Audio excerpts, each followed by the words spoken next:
The galaxy was dying, not suddenly, not loudly, but slowly, quietly, and without mercy.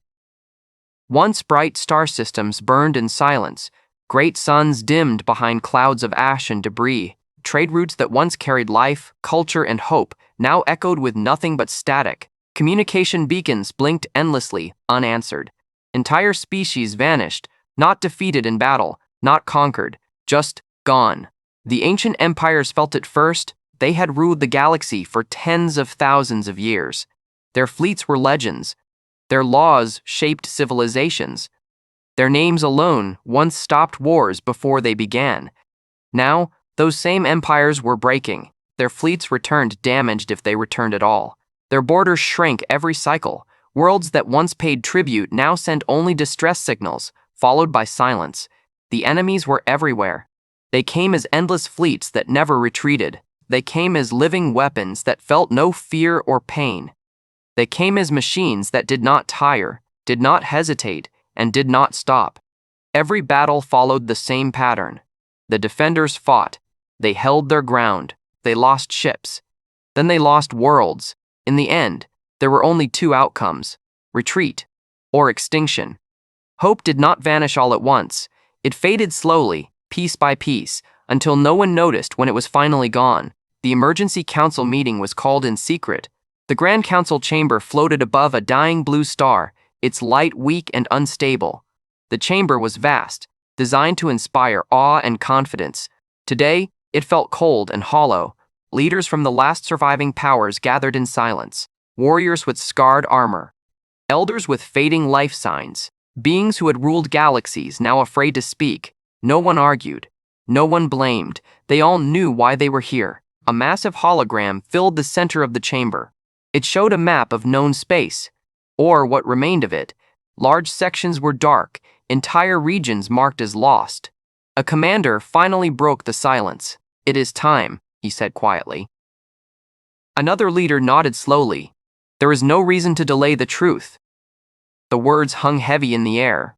After a long pause, the High Speaker spoke. "The war," he said, his voice steady but tired, "is lost." No one protested. No one shouted, because they all knew it was true. They had no fleets left that could stand against the enemy. Their strongest warships had already been destroyed. Their greatest superweapons had failed or been turned against them. They had no allies left. Some had fallen. Some had surrendered. Some had simply vanished. The Council, once the heart of galactic power, was now nothing more than a room full of survivors. Then, someone spoke again. It was not loud. It was not confident. It was hesitant. "There is one possibility," said a small insect-like delegate from a shattered border world. All eyes turned toward them. The delegate hesitated, then continued. "An old rumor, forgotten by most, ignored by many." The High Speaker raised an eyebrow. "Speak." The delegate swallowed. "A species that was once part of the galactic community, long ago." Several leaders frowned. "I know the records," said a military admiral. "If they failed, they are irrelevant." "They did not fail," the delegate replied softly. "They were removed." The chamber grew quiet. "A weak race," someone muttered. "Divided," said another. "Emotion-driven," a third added. The delegate took a breath. "Humans."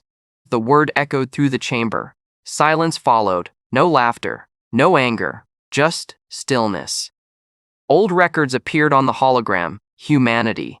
A young species, emotionally unstable, politically divided, militarily unimpressive.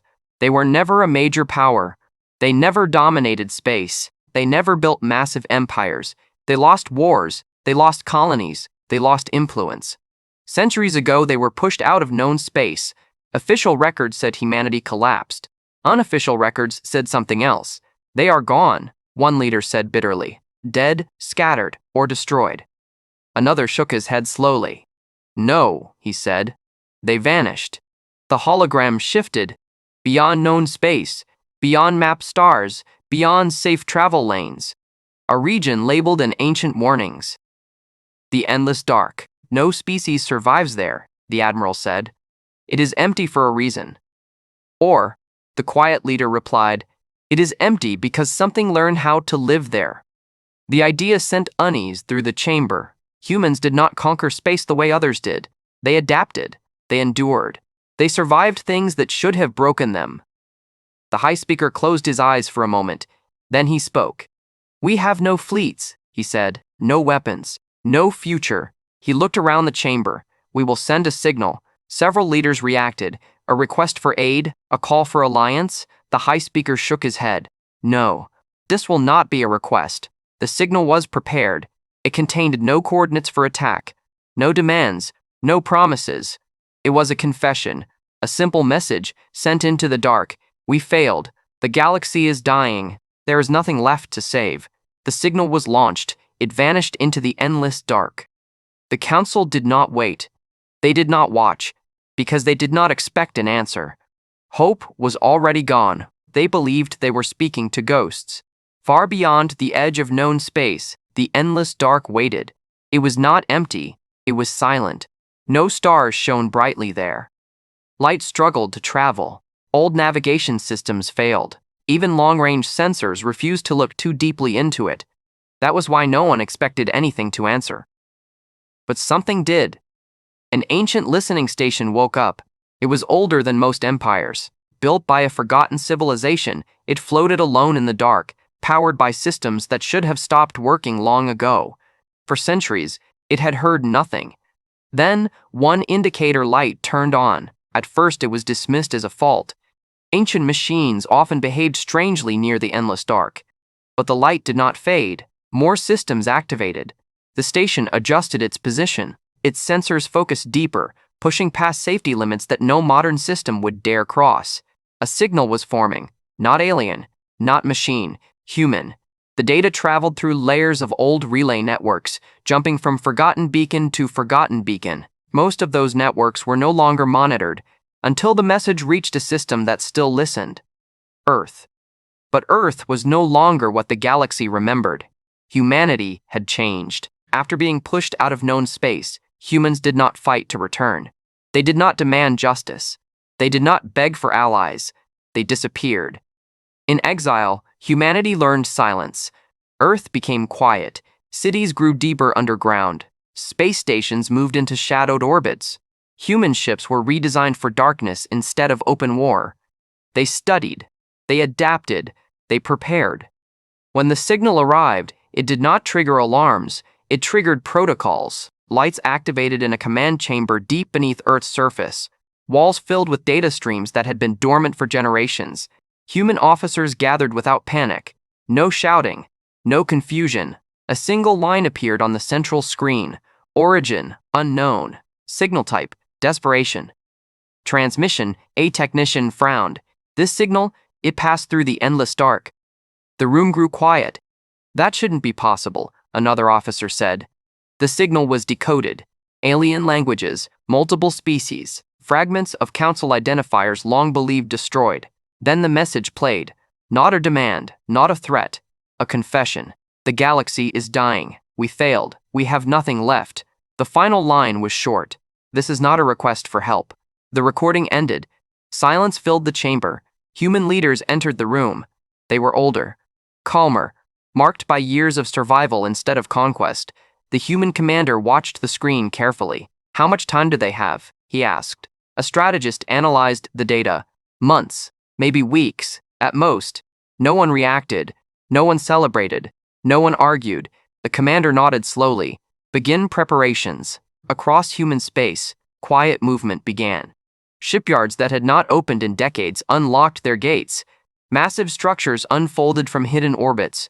Docking bays powered up without broadcast signals. These were not fleets meant for display. These were fleets built for one purpose: survival. Human ships were different now. No bright hull markings. No loud engine signatures. No visible weapons. Their armor was layered, adaptive, and dark. Their systems were designed to function where light itself struggled. Humanity did not build warships. They built endurance. A junior officer hesitated. "Sir, are we really going back?" The commander did not answer immediately. When he spoke, his voice was steady. "We were never gone," he said. "We were learning." Back in the council chamber, the alien leaders waited. Days passed, then weeks. Nothing changed. The enemy continued advancing. Another Allied world fell. Refugee signals flooded the remaining safe systems. The Council believed their final message had vanished into nothing. Then the sensors reacted. A single station near the edge of known space detected something strange. Not movement. Absence. Stars vanished from scans, not destroyed, but hidden. Space itself seemed to fold. "What is that?" a sensor officer whispered. Before an answer came, more readings appeared. Multiple contact points, all emerging from the direction of the endless dark. Fear spread through the chamber. "These signatures, they are not enemy," one commander said slowly. "They're not ours either." The high speaker leaned forward. "Then whose are they?" No one answered, until an ancient database activated. A long-forgotten identification code appeared on the screen. "Human origin signature confirmed." The chamber froze. "That's impossible," someone said. "Humans don't have that level of technology." "They didn't," another replied. "Before, the sensors struggled to track what was coming. Human vessels did not announce themselves. They did not broadcast greetings or warnings. They moved in perfect formation, silent, controlled, purposeful. The enemy fleets did not notice them at first. Then entire communication relays went dark. Supply lines vanished. Enemy ships drifted powerless, their systems intact but unresponsive. No explosions, no debris, just silence. The high speaker stared at the display. "They answered," he whispered. "In human command, a final order was given. Engagement Phase 1 complete," the commander said. "Proceed." The strategist hesitated. "And if they ask why we came?" The commander looked at the darkened stars beyond the screen. "Tell them the truth," he said. "We came because they had no one else." The enemy did not notice humanity at first. Their fleets were vast. Endless lines of ships moved across space like metal storms. They had crushed empires that ruled for thousands of years. Nothing had ever slowed them. Until now, supply convoys began to disappear, not destroyed, not attacked, simply gone. Enemy commanders blamed errors, navigation faults, broken communication relays. They sent patrols to investigate. Those patrols never returned. At first, the enemy did not panic. Then entire battle groups stopped responding. Alien command stations filled with confusion. Sensors showed enemy ships drifting in space, intact but silent. Power cores were still active. Hulls were untouched. Crews were alive but unresponsive. It was as if something had reached inside the ships and turned them off. No known weapon could do this. Fear spread. "Activate countermeasures," an enemy commander ordered. Nothing happened. Their weapon systems failed to lock onto targets that did not appear on standard scans. The darkness around their ships felt heavier, thicker, as if space itself resisted them. The ancient alliance watched in disbelief. Human ships moved like shadows. They did not rush. They did not charge. They positioned themselves with calm precision. The council tried to open communication. No reply. Some leaders demanded answers. Others whispered prayers. The high speaker finally spoke. "Do not provoke them," he said. Not yet. The enemy finally noticed. A frontline fleet detected something wrong when its long-range sensors returned impossible data. Space was bending, not violently, carefully. Then human ships appeared. They did not emerge with bright engines or battle cries. They unfolded from darkness itself, their shapes hard to define at first. Black hulls, smooth edges, no markings. The enemy opened fire immediately. Energy beams passed through empty space. Human ships were no longer where they had been moments before. They were everywhere. Human command was calm. "Tactical Phase 2, the commander said. Human ships moved closer. Invisible waves passed through enemy formations. Systems failed. Weapons shut down. Shields collapsed without impact. Enemy fleets froze in place. The darkness around them deepened. Some enemy crews realized they were no longer in control of their ships. Others realized something worse. They were no longer in control of space. Captured enemy commanders were brought aboard human vessels. They expected torture. They expected execution. Instead, they were shown recordings. Old footage. Human colonies burned. Civilian ships destroyed. Warnings ignored. "You called us weak," a human officer said calmly. "You were wrong." The prisoners were released. Their ships were repaired just enough to function. They were sent back with one message: leave or vanish. The enemy did not listen. They never had. They gathered their strongest fleet, thousands of warships, Living weapons at the front, machine cores at the center, planet breakers behind them. They advanced together. The human response was simple. They waited. The battle did not look like war. Human ships did not rush forward. They expanded. A massive dark field spread across space. Sensors failed instantly. Enemy communications collapsed. Inside the field, time felt wrong. Enemy ships fired wildly. Nothing hit. Human vessels appeared inside the formation, close enough to touch. They disabled command ships first. Then navigation, then life support systems were reduced to minimal survival mode. The enemy fleet was trapped. The human commander gave a single order. End it. The dark field collapsed. Enemy fleets were gone. No debris. No explosion. Just empty space. The galaxy felt it. Across hundreds of systems, sensors detected a sudden shift. The unstoppable enemy had vanished. Not retreated. Not regrouped. Gone. Panic spread among enemy-controlled worlds. Some surrendered immediately. Others tried to run. Human ships were already there. The Ancient Alliance gathered again. This time, they were no longer afraid. They were in awe. The High Speaker looked at the human fleet on the display. They did not come for revenge, he said quietly. They came for control. A strategist shook his head. No, he said. They came for stability. Humanity finally sent a message. It was short, clear, unemotional. This war ends now. If you resist, you will not be destroyed. You will be removed. The meaning was understood.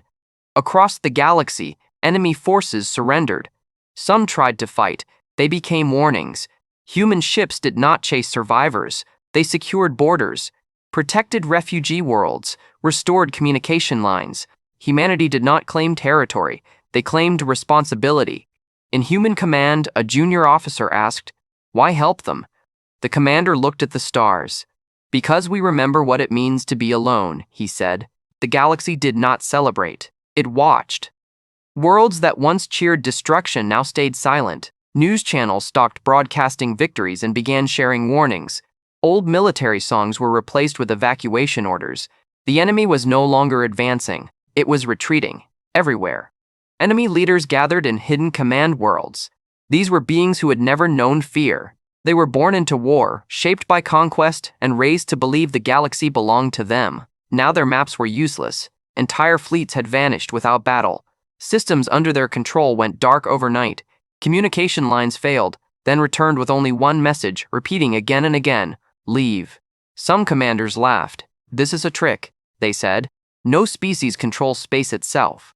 They ordered an attack. That world no longer exists. Fear spread faster than war ever had. Enemy soldiers whispered about shadows that moved without light, about human ships that appeared inside secure formations, about weapons that did not kill but erased control. Prisoners told stories. Human voices were calm. Human eyes showed no anger. Human actions were final. That scared them more than rage ever could. The Ancient Alliance met again. This time, the council chamber was filled with life instead of despair. Refugees crowded nearby stations, watching the proceedings with hope and fear mixed together. The High Speaker addressed the council. "We must speak with them," he said. "Not as rulers, not as commanders. As survivors." A signal was sent to human command. They expected delay. They expected silence. The reply came instantly. Coordinates accepted. The meeting place was neutral space. Human ships arrived first. They did not form defensive lines. They did not raise weapons. They simply waited.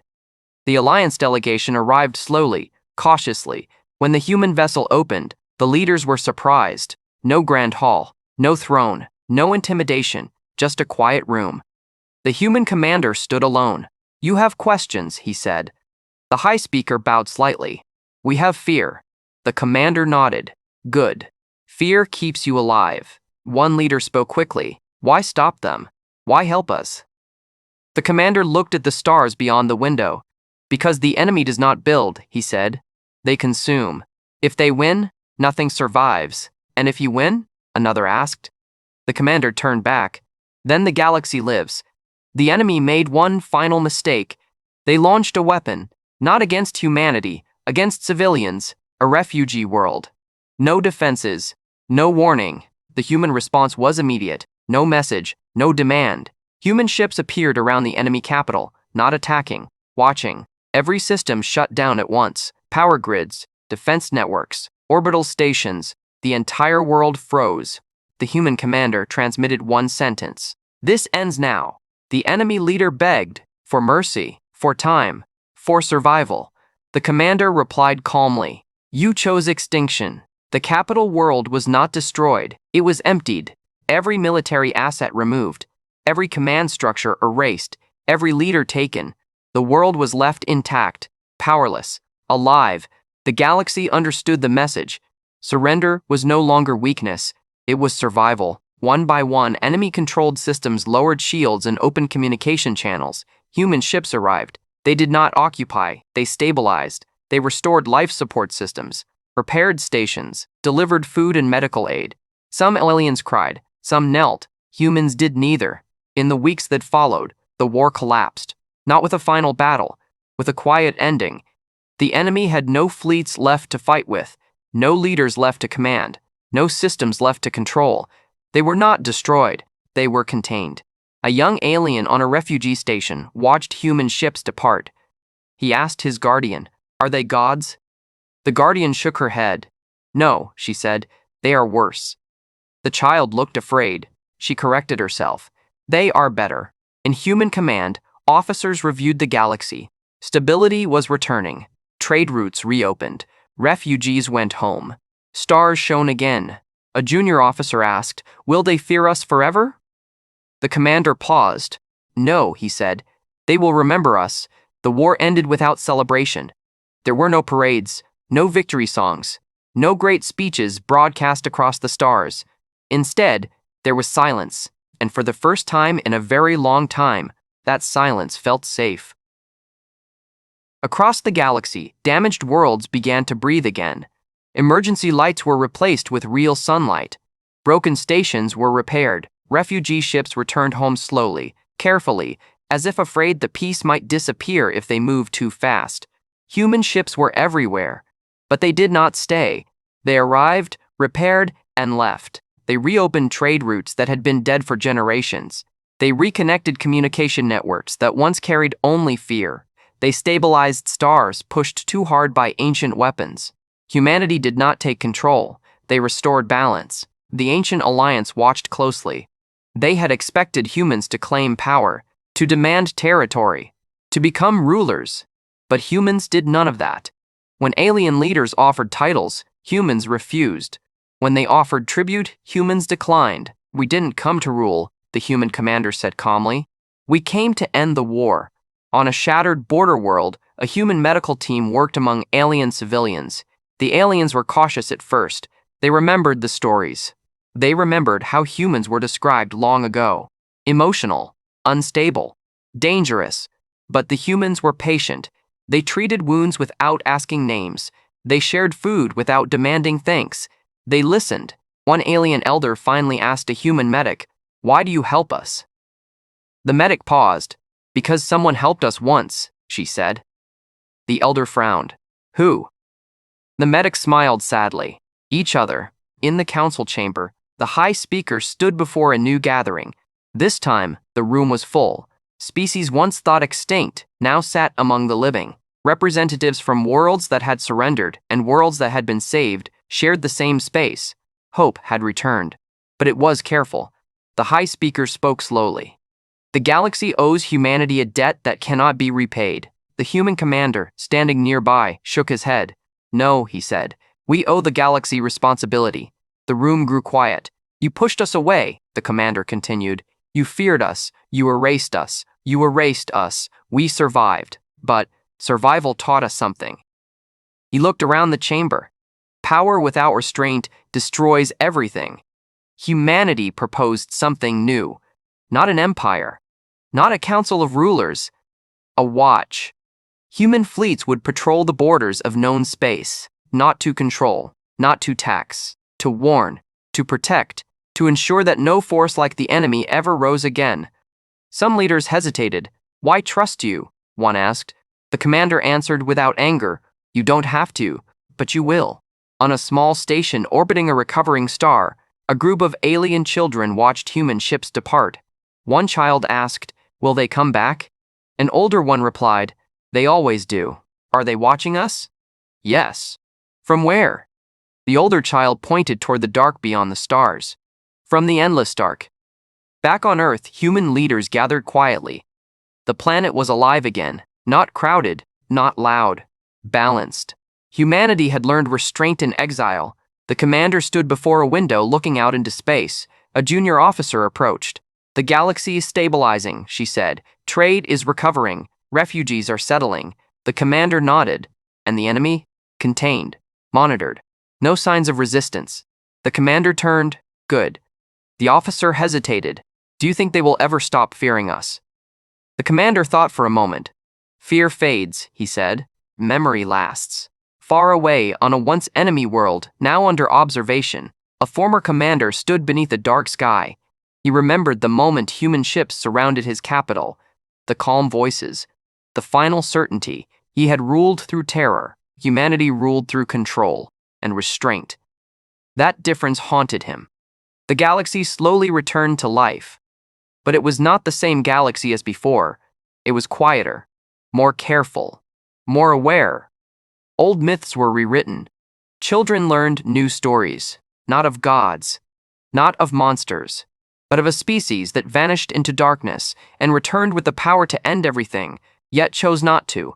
In the deepest edges of space, human listening stations stayed awake, watching, listening, prepared. Humanity had emerged from the endless dark not as conquerors, but as guardians. Time passed, not fast, not easily, but it passed. The galaxy healed, slowly and carefully. Scars remained. Burned worlds were not restored overnight. Some species never returned to what they once were. Entire cultures had been reduced to memory and record. But life continued. Trade ships traveled again. Children were born on worlds that once expected extinction. Stars that had gone dark were slowly reclaimed, and through it all, humanity watched, not from thrones, not from capitals, from the edges. Human fleets did not patrol openly. They moved quietly, unseen unless needed. Listening stations drifted in deep space, hidden inside gravity shadows and dead systems. Human sensors watched places no one else could see. The endless dark was no one unsown. It was mapped, guarded, understood. Other species avoided it out of fear. Humans called it home. The ancient alliance changed. No longer rulers, no longer masters. They became caretakers.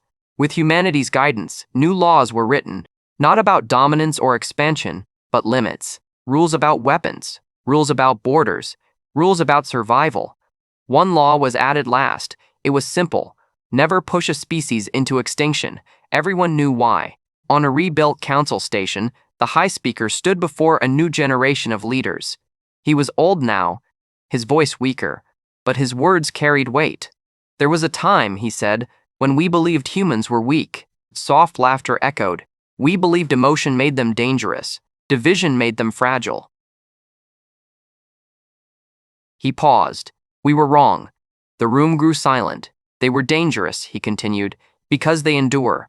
They were powerful because they remember. And they were terrifying," he finished, "because they learned restraint." Humanity did not stay forever.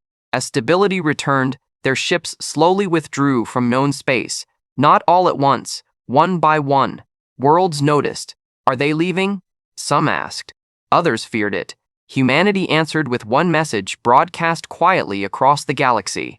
"We are not leaving, we are watching." On a distant border world, an alien historian recorded the final entry of the war. She spoke softly, knowing the record would be studied for centuries. "The enemy was not defeated by greater numbers," she said, "nor by louder weapons. They were defeated by a species that learned how to survive the dark and refused to let it rule them." She ended the recording with a final thought. When humanity returned, the galaxy was saved, but it was also warned. In human space, Earth was calm. No celebrations, no monuments, just life. Cities thrived without excess. Technology advanced carefully. Children were taught history not to glorify it, but to understand it. A young student once asked a teacher, "Why did the galaxy fear us?" The teacher thought for a moment. "Because they didn't understand us," she said. "And now?" Now, the teacher replied, "They understand just enough. Far beyond the last star, and a place where no light reached, a human fleet drifted in silence. Sensors detected movement. Something old. Something watching back. Human command analyzed the data, not with fear, with calm. Mark the location, the commander said. Do not engage. Observe. Humanity had learned the most important lesson of all. The universe is vast. Danger never truly ends. Back in the galaxy, stories changed. Children no longer dreamed of conquering the stars. They dreamed of protecting them. They learned one story above all others, not of gods, not of monsters, but of humans, the species that lost everything, the species that vanished into darkness, the species that returned when no one else could. The galaxy never forgot that moment, the moment when all hope was lost. And out of the endless dark, humanity emerged, not as saviors, not as rulers, but as the final answer.